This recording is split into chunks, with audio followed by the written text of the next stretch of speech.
안녕하세요. 재미있는 신학 이야기의 신학 파트를 맡고 있는 조병수 교수입니다. 지금 우리는 로마서를 공부를 하고 있습니다.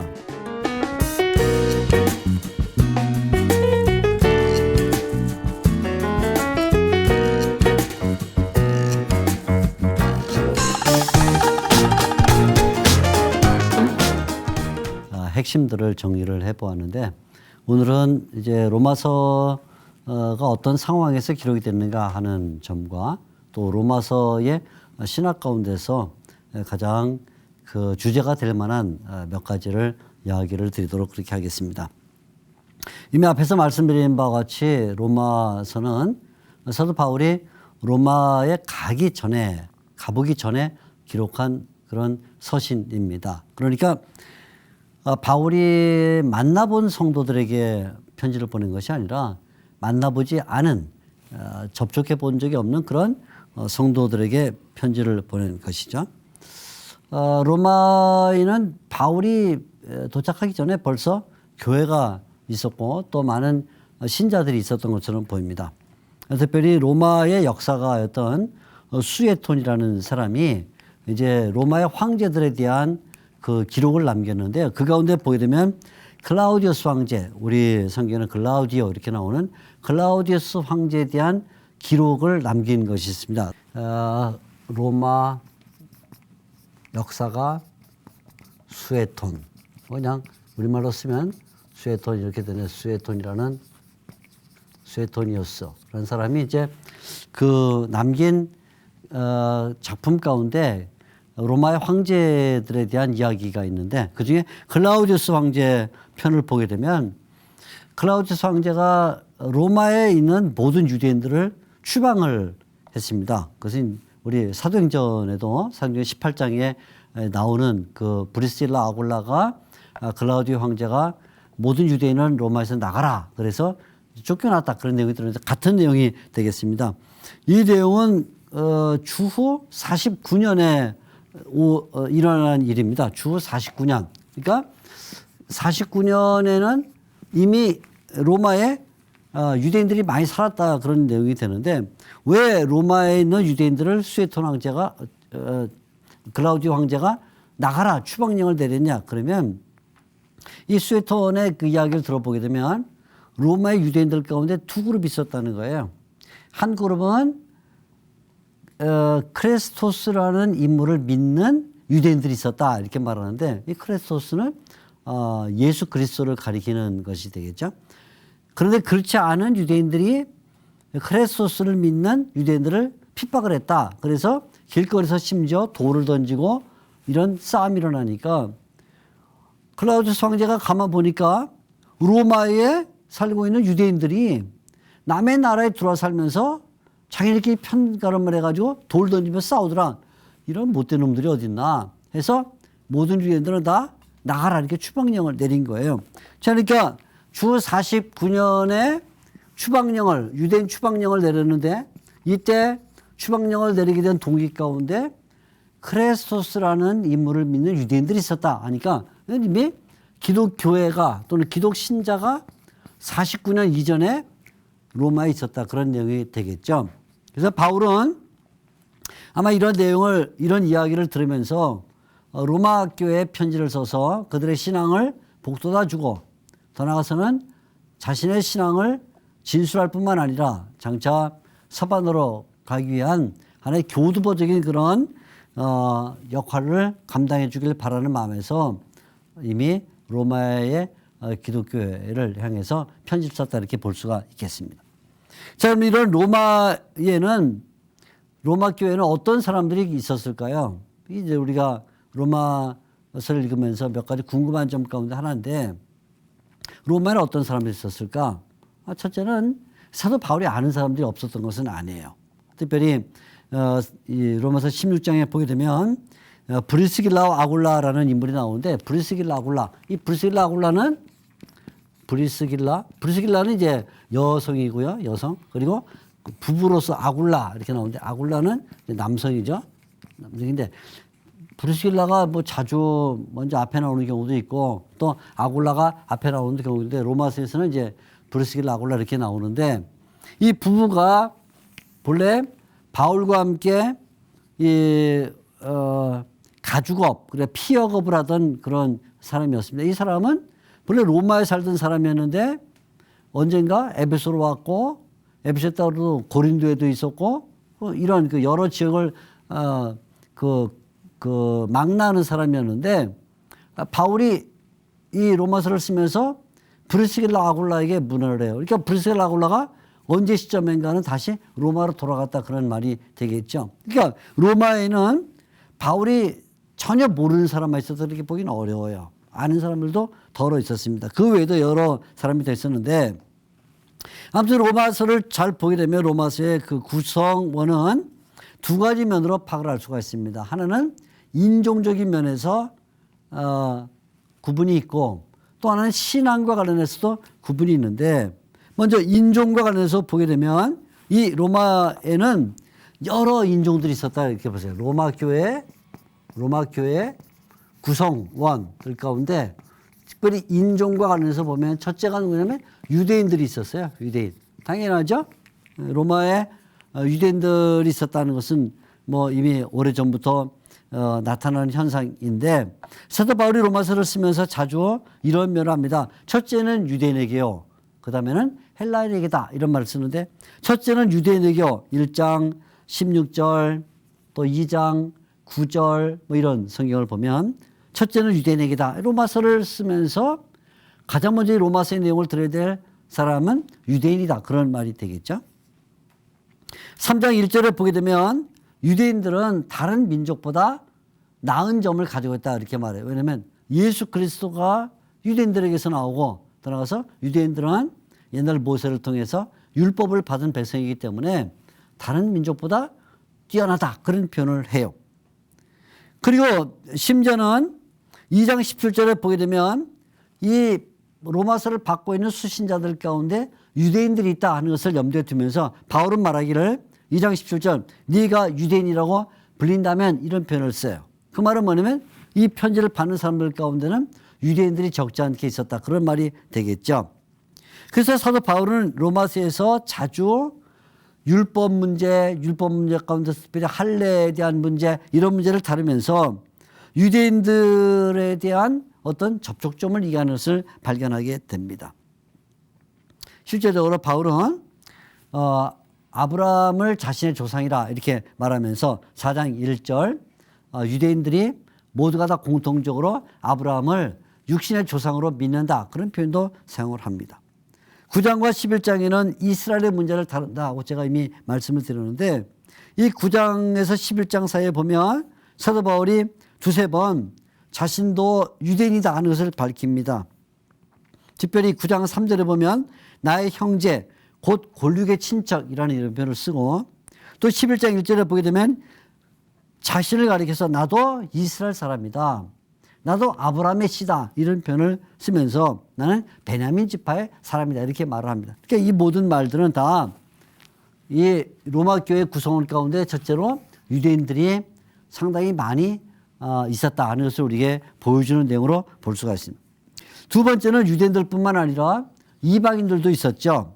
당연히 뭐 이방인들이 있었던 것은 이 로마서를 읽어보게 되면 여러 차례 발견하게 되는 내용인데 사도 바울은 11장 13절에 이렇게 말했어요. 내가 이방인인 너희에게 말한다. 이런 표현을 써요. 11장 13절에 이방인인 너희에게 말한다. 그러니까 이 로마서를 받고 있는 수신자들 가운데 적지 않은 수가 이방인들이 있었다는 것을 우리가 발견하게 됩니다. 게다가 바울은 자주 로마서를 쓰면서 자신이 이방인의 사도다 하는 것을 이야기를 합니다. 11장 13절 나는 이방인의 사도다.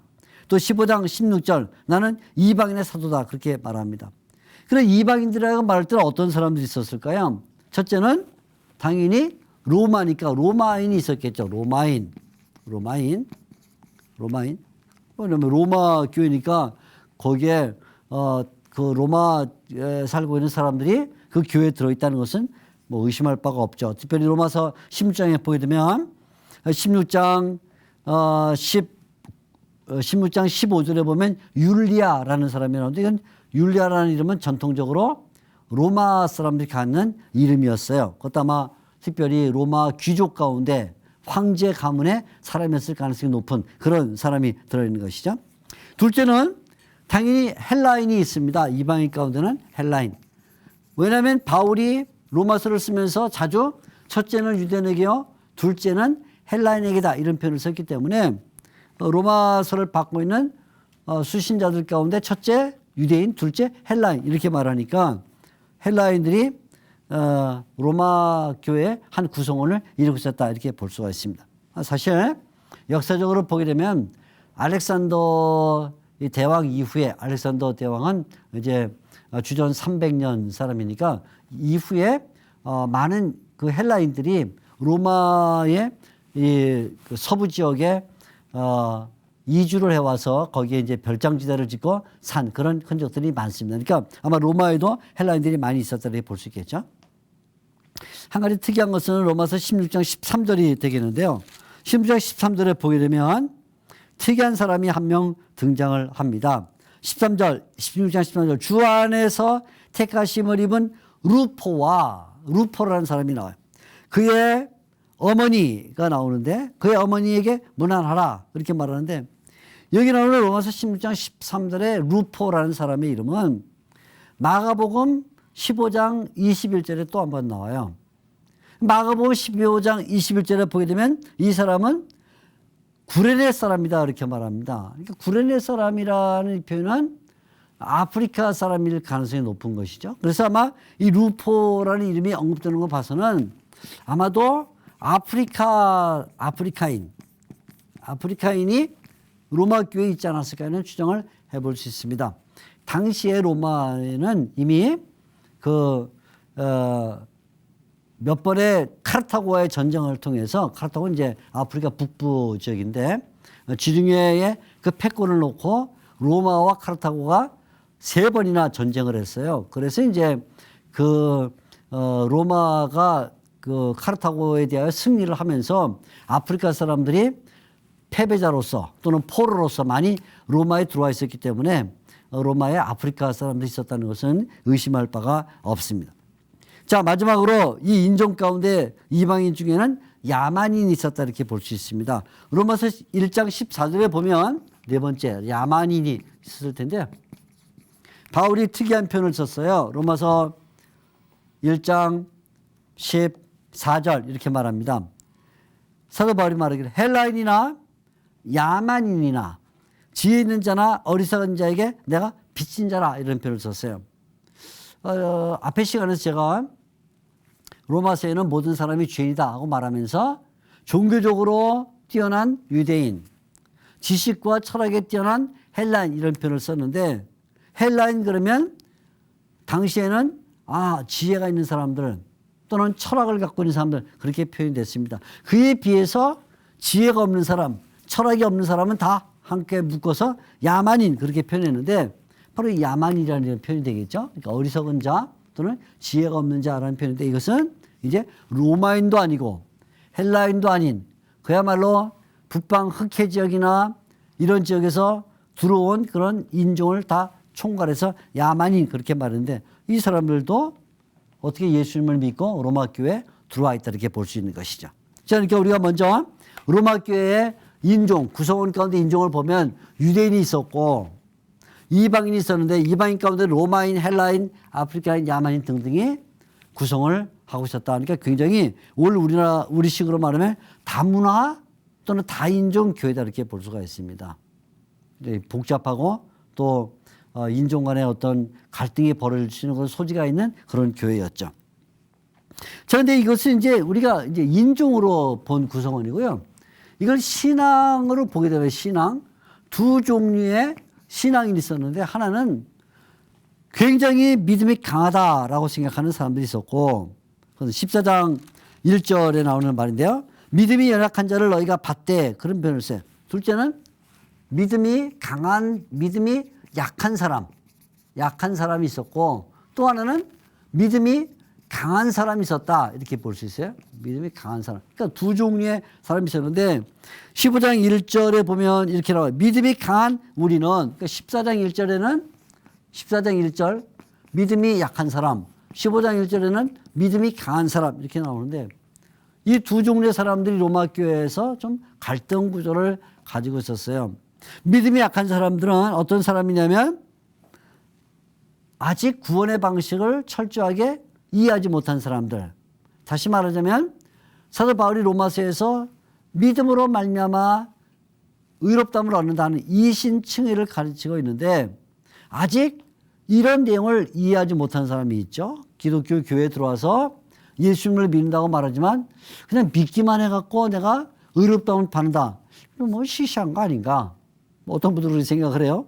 신앙생활 하는 분들 가운데 가면 보면 그래도 내가 예수님을 믿어야 되지만 예수님 믿는 것만 갖고는 좀 뭔가 시원치 않고, 내가 땀 흘려서 교회 봉사도 하고 내가 지금 재물 가운데 일부러 하나님 앞에 드리기도 하고, 또 때로는 막 시간을 내갖고 선교행 단교행 가가지고 막 땀 흘리면서 이 제3세계에서 봉사도 하고 이래야 그래도 내가 좀 의로워지지. 어떻게 그냥 나 예수님 믿어 라는 것만 갖고 의로워지겠냐 이렇게 생각을 해서, 그건 좀 뭔가 좀 시시하다. 믿음만 갖고 의롭게 된다고 말하는 것은 너무 좀 몸이 건조하지 않냐. 거기는 땀도 흘리고 좀 재물도 쓰고 시간도 쓰고 자기 재능도 활용해서 거기에 뭔가 해야 그게 의롭다함을 가는 것이, 이렇게 생각하는 사람들이 있어요. 그런 사람들이 로마 교회도 있었다는 것이죠. 이 사람들은 믿음이 약한 사람들이다. 이렇게 표현을 했어요. 그래서 바울이 로마서에서 이신칭에 대하여 이렇게 강조하는 것은 이런 잘못, 믿음 외에 다른 무엇을 첨가해서 의롭다함을 받겠다 생각하는 것은 잘못이다. 이렇게 지적을 해주는 것이죠. 아마 이 사람들 가운데는 세례의 의미에 대해서도 정확하게 알지 못하는 사람들이 있었을 거예요. 사도 바울이 로마서 6장에 가게 되면 세례가 무엇이냐는 것을 정확하게 잘 말해주는데, 세례는 그냥 우리의 죄를 물로 씻어내는 것, 그렇게 생각하면 안 된다는 거예요. 물론도 많은 사람들이 세례를 받으면 내가 이제 드디어 물 세례를 받으니까, 혹은 뭐 어떤 교회는 이제 뭐 침례를 하는 교회도 있는데, 내가 물로 씻었으니까 내가 과거에 있던 모든 죄를 다 물로 씻어버렸다. 됐다. 나는 새 사람이 됐다. 이렇게 오해하는 사람들이 있어요. 물론 세례에는 과거를 씻는다는 의미가 없는 것은 아니에요. 그러나 세례에서 더 중요한 것은 이제는 내가 옛사람이 죽었다. 나는. 그리고 이제는 내가 예수님에게 속한 새 사람이 되었다는 것을 보여주는 것이 세례라는 것이죠. 그래서 6장 3절에 바울이 세례에 대하여 아주 명확한 한 구절의 말을 했는데 이렇게 말했습니다. 무릇 그리스도 예수와 합하여 세례를 받은 우리는 그의 죽으심과 합하여 세례를 받는 줄 알지 못하느냐. 그러므로 우리가 그의 죽으심과 합하여 세례를 받음으로 그와 함께 장사되었나니, 이는 아버지의 영광으로 말미암아 그리스도를 죽은 자 가운데서 살리심과 같이 우리도 또한 새 생명 가운데서 행하게 하려 함이라 이렇게 말했어요. 그러니까 세례라는 것은 두 가지 의미를 갖는다는, 하나는 옛사람이 죽었다. 그리고 이제는 내가 새 생명을 얻었다. 이것이 세례라는 것이죠. 이런 그 가르침을 주고 있어요.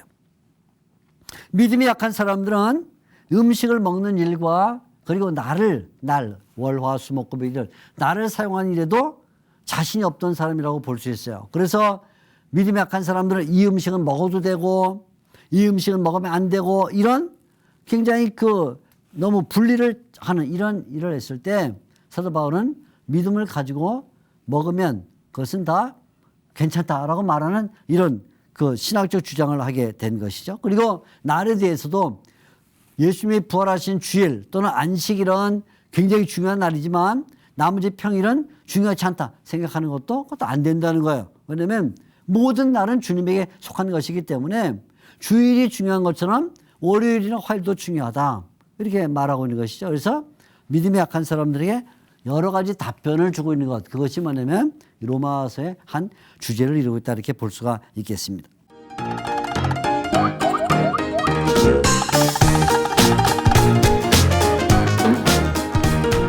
자, 그러면 이제 우리가 이런 로마의 구성원, 로마 교회 구성원이 인종으로 보면 유대인, 이방인이 있고 신앙으로 보게 되면 믿음이 약한 사람, 믿음이 강한 사람이 있다 이렇게 말했는데 이러한 다인종적인, 다인종이죠, 다문화, 또 이런 다양한 신앙의 계층을 갖고 있는 사람들에게 바울이 이 모든 문제를 다 해결해 주면서 동시에 다인종의 사람들을 하나로 묶고 또 믿음이 약한 사람과 믿음이 강한 사람의 갈등 문제를 해결해 줄 수 있는 방법이 무엇이냐 생각했을 거예요. 그렇죠? 로마 교회 보니까 유대인도 있고 로마인도 있고 헬라인 무슨 아프리카인 야만인 있고 거기다가 또 복합적으로 믿음이 강한 사람 믿음이 약한 사람 나눠서 막 복잡한 이런 관계를 갖고 있을 때 이런 모든 문제를 한꺼번에 해결해 줄 수 있는 방법이 뭐냐. 그것은 이들에게 뭘까요? 복음을 가르쳐 주는 거예요. 복음이 뭐냐를 알면 이 모든 문제가 다 일시에 해결이 되는 거예요. 그래서 사도 바울은 로마서에서 가장 중요한 주제로 복음이 뭐냐를 말하게 되었던 것입니다. 그래서 로마서의 주제는 복음인데 우리가 지난 시간에 본 바와 같이 로마서 1장 17절에 나오는 말이죠. 로마서 1장 17절. 복음에는 하나님의 의가 나타나서 믿음으로 믿음에 이르게 하나니 그렇게 말합니다. 오직 의인은 믿음으로 말미암아 살리람과 같다. 그래서 복음이 뭐냐를 말해주고 있어요. 복음이 뭐냐. 그래서 처음부터 바울은 이 복음에 대한 이야기를 하면서 1장은 복음에 대한 이야기예요. 1장 1절에 바울이 이렇게 말합니다. 예수 그리스도의 종 바울은 사도로 부르심을 받아 하나님의 복음을 위하여 택정함을 받았다. 1장 1절에 제일 처음에 한 말이 복음을 위하여 택정함을 받았다. 그리고 1장 17절에는 복음에는 하나님의 의가 나타났다. 이렇게 말하는데 자 보세요. 그러니까 우리가 이 로마서를 보면 첫 부분에 다인종적인 문제, 다인종 그리고 신앙의 이런 다양한 갈등의 문제를 해결하기 위해서 복음에 대하여 말하게 됐다. 이렇게 말했죠. 복음을 말하는 이것은 1장에 특별히 집중되는 이야기가 됩니다. 복음이 뭐냐? 사도 바울은 아주 간명하게 복음을 설명을 했어요. 여러분 어떻게 복음에 대해 설명하십니까? 굉장히 많은 말을 하고 싶을 터인데 복음 그러면 한 10분 정도 설명해야 될 것 같죠? 아니면 한 1시간 혹은 많은 글을 써야 될 것 같지만 사도 바울은 복음에 대하여 딱 한마디로 정의했습니다. 이렇게 말했어요. 1장 2절입니다. 1장 2절. 이 복음에 대한 정의. 복음은 하나님이 선지자들을 통하여 그의 아들에 관하여 성경에 미리 약속하신 것이라. 너무나 간단하죠?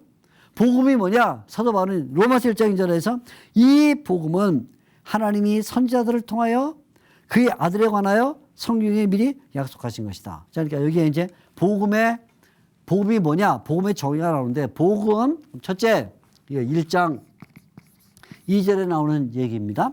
첫째 복음은 뭐냐? 복음은 하나님이 미리 약속하신 것. 미리 약속하신 것. 이게 복음이다. 복음이다. 약속하신 것. 그러니까 복음은 누구에서 시작됐냐? 그건 하나님에게서 시작된 것이다. 그런 말입니다. 복음은 사람이 창작을 하거나 연구하거나 고안해서 만들어낸 게 아니라 그건 하나님이 우리에게 준 것이다. 그래서 하나님의 복음이라는 거예요. 그래서 1장 1절에도 이 복음을 이렇게 말하자. 하나님의 복음 이렇게 말했어요. 하나님의 복음. 이건 나중에 15장 16절에 또 나오는 말인데 복음은 하나님의 복음이다. 왜냐하면 하나님이 미리 약속하신 것이기 때문에 하나님의 복음이다. 이렇게 말해요. 그러면서 이 복음은 미리 약속하신 것이기 때문에 미리 이것은 이제 사도 바울이 활동할 때 이제 이게 주어진 게 아니다. 그런 말이죠.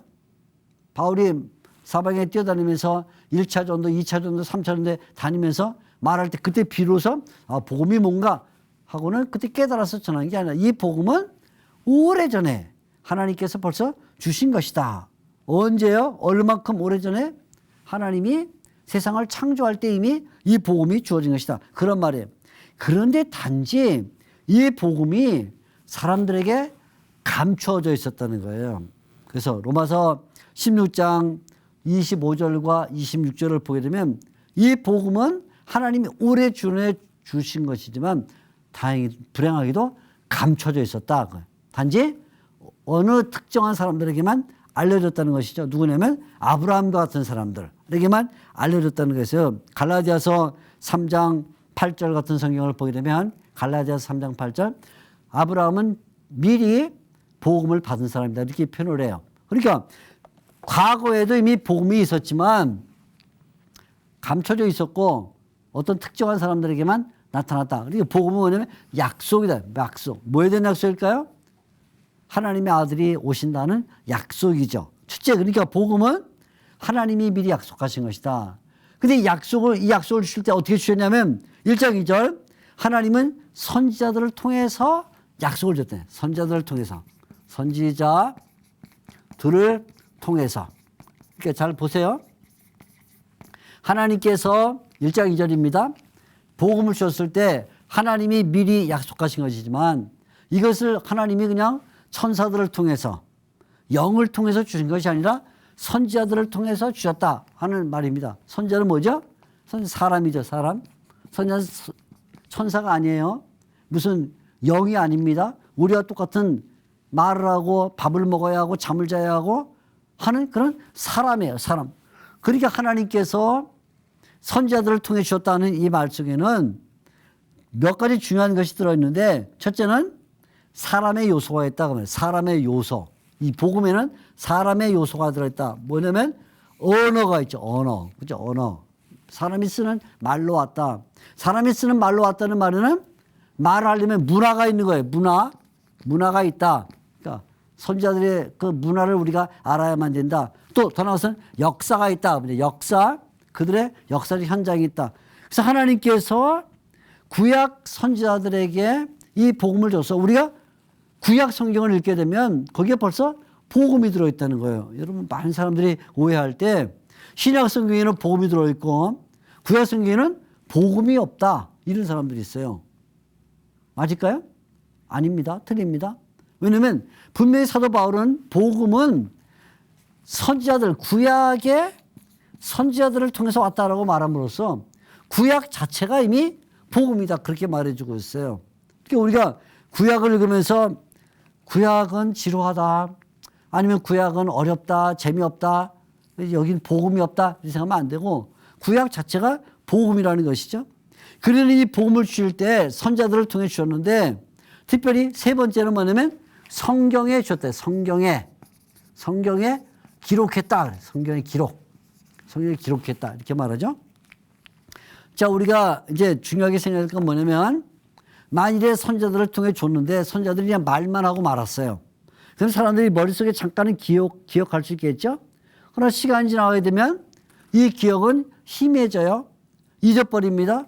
잊어버리게 되면 다른 말이 들어와요. 첨가하거나 빼거나. 그러면 그것은 하나님의 복음이 될 수가 없죠. 하나님께서는 이 복음이 오랫동안 정확하게 기억되기 위해서는 성경의 책에 기록을 했어요. 그러니까 우리가 이렇게 성경에 기록을 함으로써 더 이상 거기에 더할 것도 없고 뺄 것도 없다는 그런 완벽한 그 하나님의 복음을 준 거죠. 그러니까 우리가 복음을 알려면 뭘 해야 되냐면 성경을 읽어야 되는 거예요.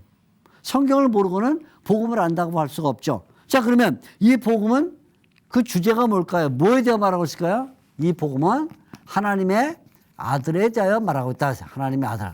1장 2절에 보면 이 복음은 하나님이 선지자들을 통하여 그의 아들에 관하여 미리 약속하신다. 그러니까 하나님의 아들은 누구죠? 예수님.